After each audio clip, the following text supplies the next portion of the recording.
perde fica triste. E a notícia boa é que essa felicidade, ou melhor, essa tristeza daquele que perdeu, também dura pouco. Tanto a vitória sobre alguém, eu venci uma pessoa, nossa, que bom.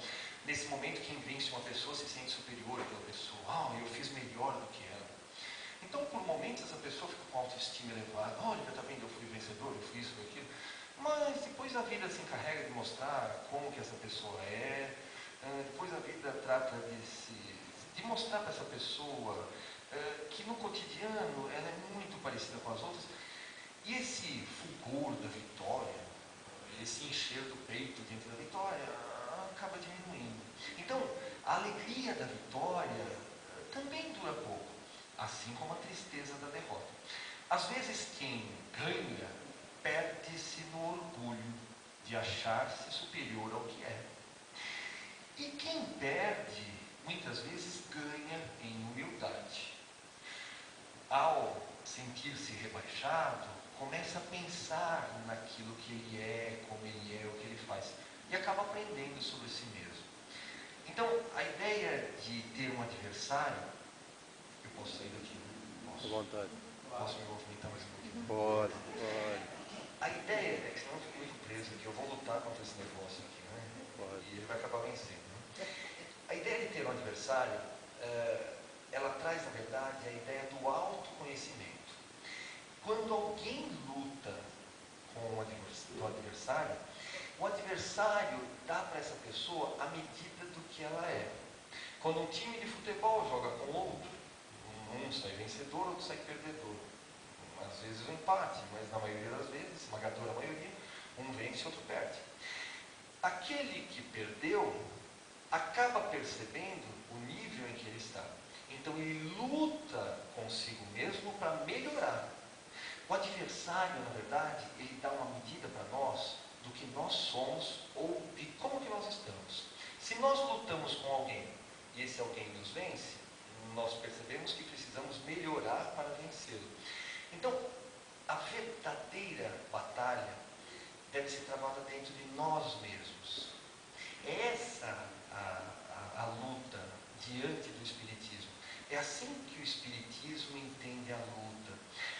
Nós não vamos sair pelo mundo buscando adversários. Na verdade, eles vão vir gratuitamente a nós.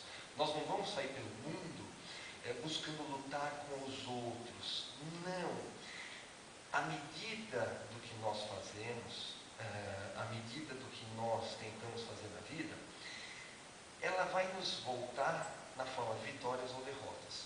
Se nós tentamos conseguir algo, se lutamos para conseguir algo e não conseguimos, nós perdemos? Não. Nós ficamos sabendo em que nível nós estamos. Eu tentei lutar para conseguir um emprego. Não consegui. Daí eu volto para dentro de mim mesmo e pergunto, por que eu não consegui? Porque eu não tinha um curso de inglês. Então o que eu tenho que fazer?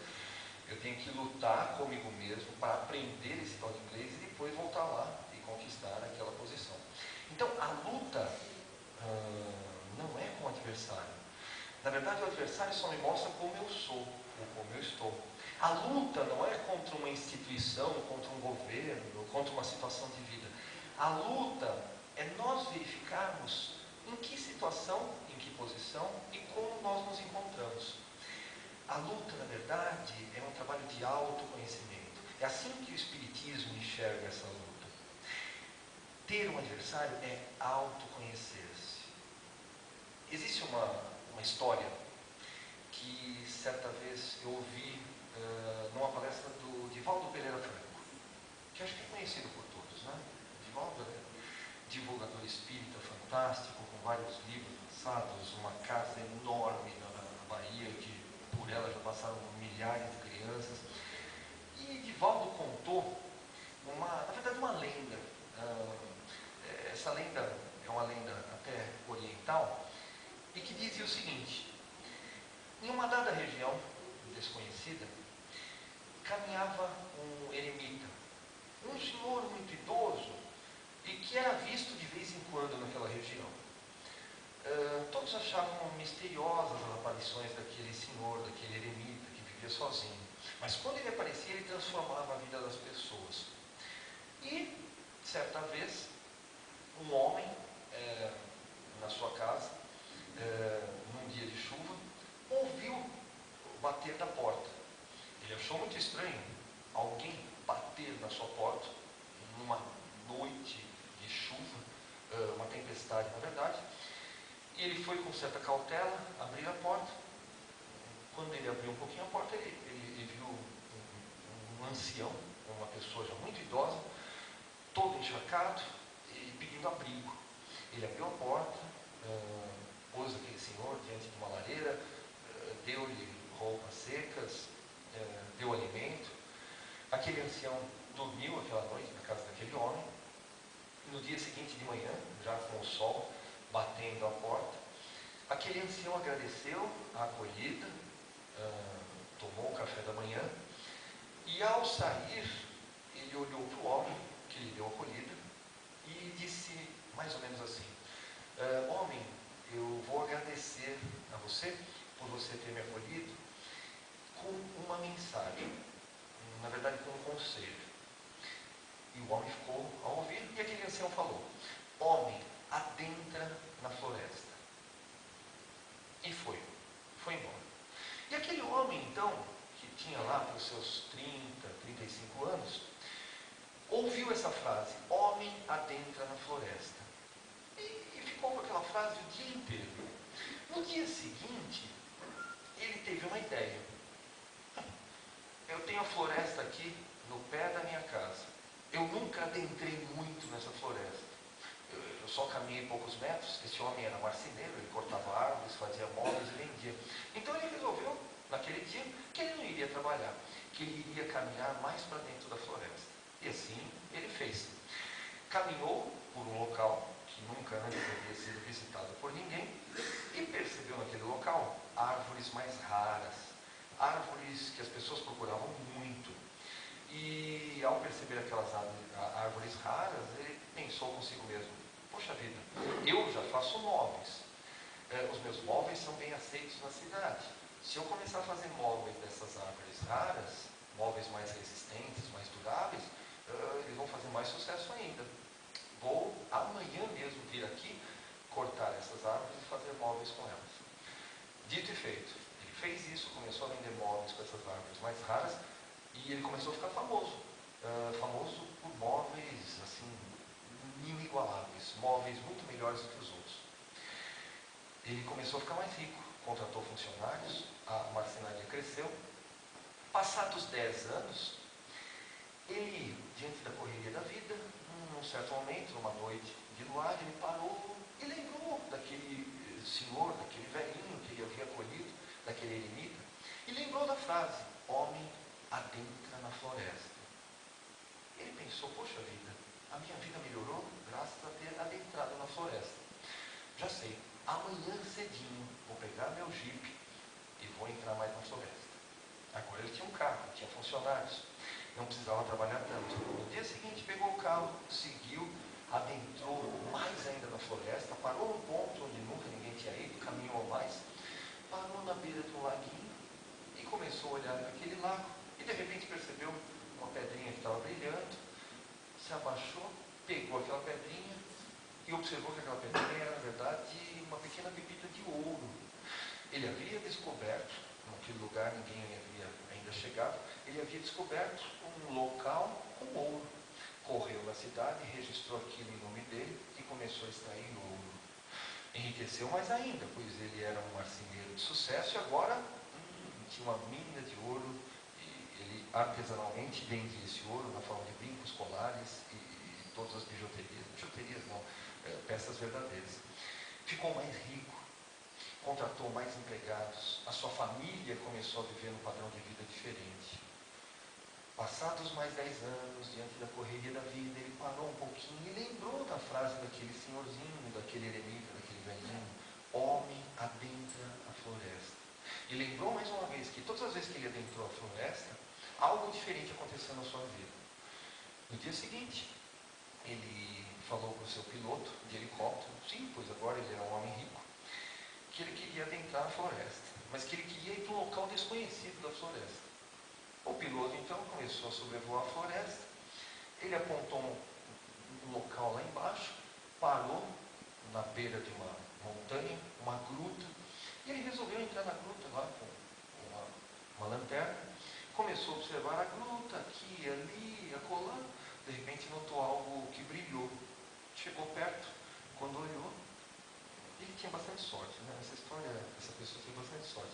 Porque ele olhou e percebeu um pequeno diamante. Né? Só para ele, né? Tem alguma floresta aqui perto? Amanhã todo mundo vai adentrar na floresta. Ele viu aquele diamantezinho, voltou para a cidade, registrou aquele local e o final da história vocês já sabem. Agora ele tinha uma mina de diamante. Passados 10 anos, estava mais rico ainda. E numa noite de luar, ele lembrou da frase do Senhor: homem adentra a floresta. E ele começou a rememorar a vida inteira dele. Ele já havia adentrado a floresta o mais que ele podia, já havia conquistado bens materiais aos montes, mas sentia-se solitário. Porque seus filhos, diante dessa riqueza, não ficaram mais naquela pequena cidade. Foram estudar no exterior, foram para grandes faculdades. A sua esposa, que antes lhe fazia companhia todas as noites, que antes observava o luar junto com ele, agora estava entretida com tantos afazeres sociais, dava festas, ia para clubes, noitadas, que não tinha mais tempo para ele. Ele sentia-se sozinho, abandonado, desolado. E lembrou mais uma vez daquela frase: homem adentra na floresta, e lembrou que todas as vezes que ele tinha adentrado na floresta, a sua vida tinha mudado. Mas nessa noite de solidão, ele percebeu a verdadeira função, a verdadeira razão da frase daquele velhinho: homem adentra a floresta. Ele havia adentrado a floresta material e conquistado muitos bens. Só que naquela noite ele percebeu que se ele tivesse adentrado a floresta do seu coração, ele haveria de conquistar também muitos bens, e seriam os bens imorredouros, os bens que ele iria ter para ele. Pois até então, ele deteve muitos bens materiais. Ele tinha, mas de verdade não os detinha. Ele tinha, mas na verdade esses bens serviam aos outros também. E esses bens servindo aos outros acabavam afastando dele todos que ele gostava. Então a verdadeira frase, ou o verdadeiro sentido da frase daquele senhor, naquela noite chuvosa, era: homem, adentra na floresta. Olha para dentro do seu coração e verifica o que você é, o que você quer, como você está, aonde você quer chegar. Verifica dentro do seu coração o que é que te atrapalha, o que é que te ajuda. Verifica dentro do seu coração para onde que ele quer ir, o que te faz feliz. E homem, quando tu adentrares na floresta, e essa frase também vale para as mulheres, né? Homem, quando tu adentrares na floresta, você vai descobrir a felicidade. E então, repartindo-a com os outros, você vai multiplicá-la. Assim como os bens materiais que ele multiplicou. Não cabe aqui uma crítica aos bens materiais, eles são necessários, eles são fundamentais para que nós mantenhamos a vida. Mas cabe aqui uma busca, já que essa é uma casa que busca o espiritual, cabe aqui uma busca dessa luta para dentro de nós mesmos, desse autoconhecimento. Quando nós nos dispomos a lutar, ou quando a vida nos traz uma batalha, essa batalha deve fazer com que nós olhemos para dentro de nós mesmos, para que nós adentremos na floresta. Paulo de Tarso, que dá nome à nossa cidade, né? São Paulo, é isso? No começo ele não se chamava Paulo de Tarso. Aliás, ele não foi batizado como Paulo de Tarso, ele foi batizado como Saulo, é isso? E como Saulo de Tarso,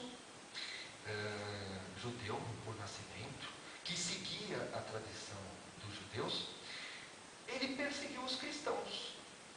Paulo nunca conheceu Jesus vivo. Paulo conheceu as histórias de Jesus.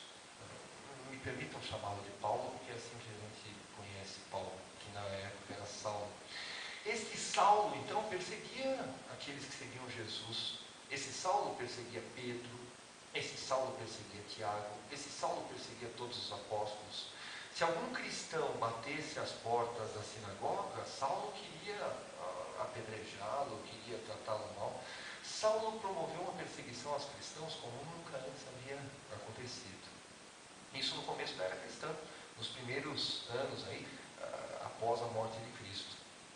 E este Saulo de Tarso, nessa batalha exterior, certo dia foi procurar uma batalha maior. Ele se encaminhou à cidade de Damasco. E ao caminhar pelo deserto, indo para a cidade de Damasco, esse feito está bem mostrado no livro psicografado por Chico Xavier, né? Paulo Estevão, né? Quem já leu? Bastante gente, né? Então não vou contar novidade para muita gente aqui, né? E para quem eu contar, desculpa, eu vou estragar o livro inteiro, tá? Não, brincadeira, só metade do livro. É que esse fato é conhecido, né? Até está na própria Bíblia, né? Nos Atos dos Apóstolos. Então, esse Saulo de Tarso ia para Damasco, para perseguir, para ir atrás de um grande cristão. E no meio do caminho, o sol do deserto, caminhando até lá, né? Cansado, e num certo momento ele caiu. Ele caiu no chão, ele, homem vigoroso, caiu no chão e viu Jesus. Jesus que já havia desencarnado, vou usar o termo espírita, né? Jesus que já havia desencarnado, apareceu em frente de Saulo e perguntou para ele: Saulo, por que você me persegue? E Saulo naquele momento se pôs de joelhos, porque Jesus estava na sua frente. Naquele momento ele percebeu que Jesus era Jesus e que era a novidade que Deus trazia aqui para o planeta. E daquele dia em diante, Saulo se converteu e começou a se chamar Paulo. E esse Paulo trabalhou sem cessar, combateu sem cessar as suas próprias tendências negativas, trabalhou as suas virtudes dia após dia, dentro do que ele chamava o bom combate. Se nós abrirmos a Bíblia, no Novo Testamento, Atos dos Apóstolos, nós vamos ver lá o bom combate. Combati o bom combate. E daí nós vamos pensar: nossa, o que é o bom combate, hein? Que espada é essa que eu devo usar no bom combate? Espada nenhuma. Depois que Paulo se tornou Paulo e começou a trabalhar por Jesus, ele jamais lutou com ninguém, a menos consigo mesmo. Ele trabalhou incessantemente para mudar as suas tendências. Ele adentrou na floresta dos seus sentimentos negativos para extraí-los de lá. Ele adentrou na floresta também dos seus sentimentos bons, das suas virtudes, para trabalhar e reforçar mais ainda essas virtudes. Paulo trabalhou incessantemente e ele trazia o bom combate como norma de conduta. O que é o bom combate? São as virtudes. Quando nós ouvimos alguém falando: olha, eu estou combatendo o bom combate, isso vale para todos, espíritas, católicos, protestantes, cristãos no geral.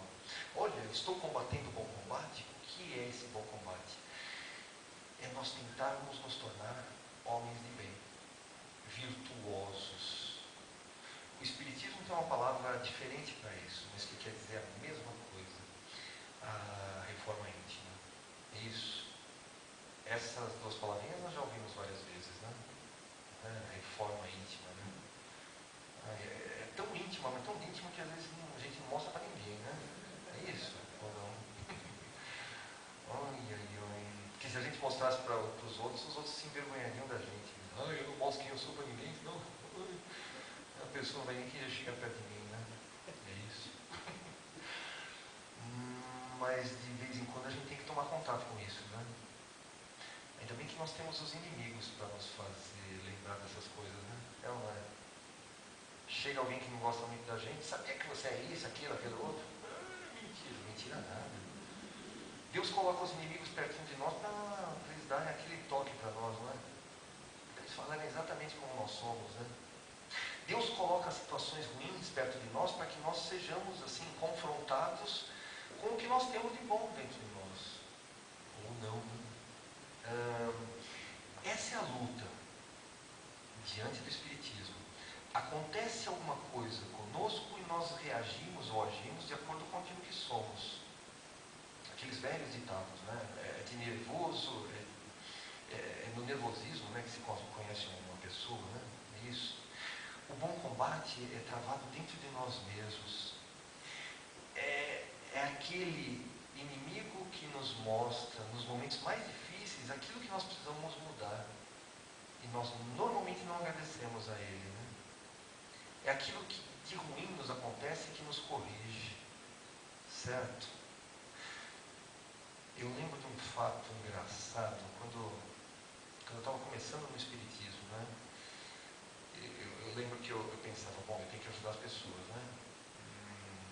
E daí eu vivia apressado. Hoje, bom, a cidade de São Paulo nos deixa apressados, né? E eu vivia apressado.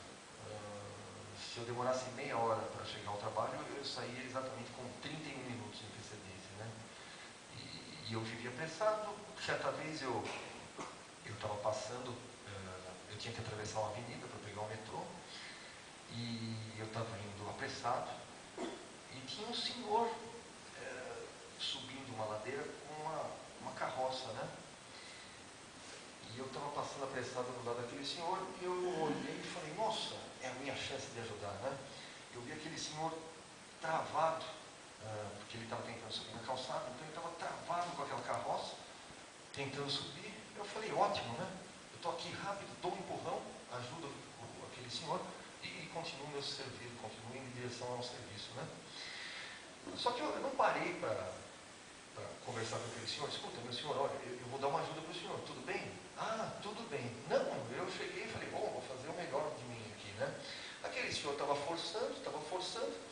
Eu cheguei aqui por trás da carroça, ele nem imaginava que eu ia fazer isso, e eu peguei e empurrei. Realmente eu ajudei, a carroça subiu a calçada. Só que aquele senhor que estava fazendo força, ele continuou fazendo força. Então quando a carroça foi sozinha, ele foi mais rápido ainda. Então ele voou para frente, se estatelou no chão, machucou o joelho, mão. Tinha uma plateia observando essa cena, né? As pessoas ficaram olhando assim, eu também fiquei olhando assim, olhei para ele envergonhado e falei, desculpa, e saí apressado do mesmo jeito, né? Não sei, a carroça andou 30 centímetros e o senhor se estatelou no chão, né? Então, deu tudo errado lá, né? Eu não ajudei em nada. Pelo contrário. Não, pode rir, depois eu comecei a rir também, né? E esse fato equivocado, que é engraçado, pode ser trazido para as nossas vidas. Quantas e quantas vezes nós tentamos ajudar? Ou então nós tentamos nos ajudar? A coisa sai errada e a gente pensa, ai, não adianta fazer caridade. Não, olha, eu fui ajudar tal pessoa e não deu certo. Será que nós somos ajudados da maneira correta? Ah, eu fui dar um conselho para a pessoa ficar melhor e no fim, olha, está vendo? Ela ainda virou a cara para mim. Poxa vida, será que o conselho não foi um empurrão no momento errado, né? Será que não machucou mais do que ajudou? Emmanuel dizia que a verdade é como um diamante. E sim, a verdade é preciosa. Emmanuel dizia que nós devemos entregar um diamante numa caixinha bem preparada, com um papelzinho bonitinho, o diamante ocupando o lugar central, e ele deve ser entregue no momento adequado também. Para se entregar o diamante, nós criamos uma cena, abrimos a caixinha, mostramos para a pessoa, olha que peça bonita você quer. A pessoa consegue ver a beleza do diamante quando nós o entregamos assim. Agora, se nós pegarmos a verdade, que é um diamante, e simplesmente atirarmos na pessoa, ela não vai ter nem tempo de perceber a preciosidade que nós estamos entregando. E ela vai receber aquilo como se fosse uma pedra qualquer. E ainda vai ficar brava conosco. Ela desperdiçou um tesouro, deixou cair, nem deu conta, nem se deu conta daquilo que ela tinha em mãos. Mas nós também entregamos aquele tesouro de maneira inadequada. Então, nós, às vezes, olhamos o outro e nos equivocamos com o que fazemos para o outro. E da mesma forma, o outro também pode, equivocadamente, está tentando nos ajudar, ou então está tentando nos prejudicar também. E esse embate, essa luta aparece. Quantas e quantas vezes alguém que está perto de nós não nos é grato? Ai, eu não gosto de ficar perto dele, porque ele é chato. Será? Será? Ai, ele me fala toda hora que eu tenho que mudar isso, aquilo, aquele outro. Será que esse não é um teste que Deus está colocando nos nossos caminhos? A luta é diária, e a luta aparece por todos os lados. Nós tentando ajudar, vivemos uma luta. Que luta? A luta de tentar ajudar da maneira correta. Até para ajudar, nós temos que ser bons e pensarmos naquilo, no bem que eu faço. Quem faz a caridade tem que fazê-la bem, tem que fazer o bem de uma boa maneira. Quem recebe o insulto tem que recebê-lo bem, educadamente também, porque está recebendo um presente e deve ficar atento a isso. Quando somos criticados, a nossa luta interior não é para abafar essa crítica. Ai, ele está me criticando, vou responder. Não, deixa ele falar. Porque muito do que ele está falando é dele mesmo. Quando alguém fala para nós, você é isso, aquilo, aquele outro. Não, graças a Deus. Essa pessoa está se mostrando para nós. Porque só se fala daquilo que nós temos dentro de nós. Só se percebe no outro aquilo que nós temos em nós e que sentimos dentro de nós. Então vamos agradecer. Meu irmão, muito obrigado. Graças a Deus. A pessoa vai ficar desconcertada, né? Porque nós, nesse momento, demos a outra face. Ela entregou a face da agressividade e nós demos a outra face, a face da calma, da brandura, da polidez. Então nós, quando entregamos um presente, devemos fazê-lo com educação, com bondade, trabalhadas as virtudes dentro do nosso coração, e assim fazemos a caridade. E quando recebemos um ato de caridade, que às vezes pode vir numa rispidez, também devemos recebê-lo de maneira caridosa, de maneira educada, analisando se aquilo não nos serve e recebendo isso